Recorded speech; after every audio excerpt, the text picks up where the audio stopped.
Hello guys है म चाहिँ फेरि पनि बोलेर एउटा सानो भिडियो ल्याउन मन लाग्यो मिनी भ्लग हैन मिनी भिडियो ल्याउन मन लाग्यो त्यही भएर हजुरहरूको माझमा मैले सानो भिडियो लिएर आएको छु है। मैले चाहिँ खास किन भिडियो ल्यायो भनेर भन्दाखेरि मैले अस्ति मुला काटेको थिएँ नि, मुला काटेर चटनी हालेको देखाउँछु भनेको थिएँ नि मैले। अब फाइनली म देखाउँछु ल।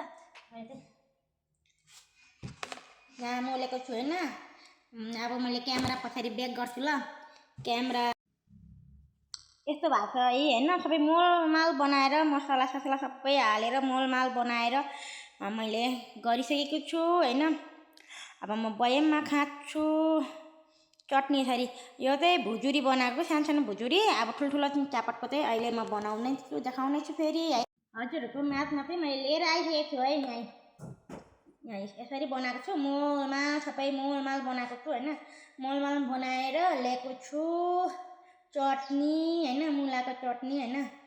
अनि यसलाई गर्नु छ।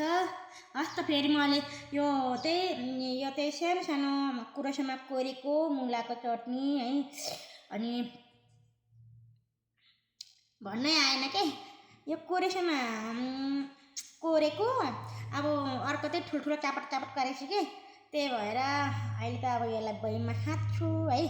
यस्तो दामी चटनी भएको थियो तर हात पोलिसक्यो क्या। मैले त पन्जा नलगे गरेको छु कि आफूले खाने त हो, अरूलाई दिने भए अब पन्जा लाउनु हुन्छ। आफूले खाने हो अनि त्यही भएर चल्छ जिन्दगी।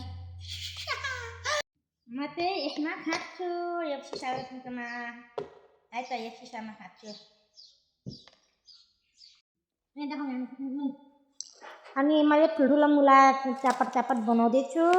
मुलामा बनाउँदैछु। फोटो खिच्ने पनि भिडियो बनाउने पनि कोही छैन। अनि बाबु स्कुलबाट आएर बाबुलाई बाबु भिडियो बनाइदेऊ न भन्दैछु कि हेर्नु न म चाहिँ हातले मोल्दैछु क्या।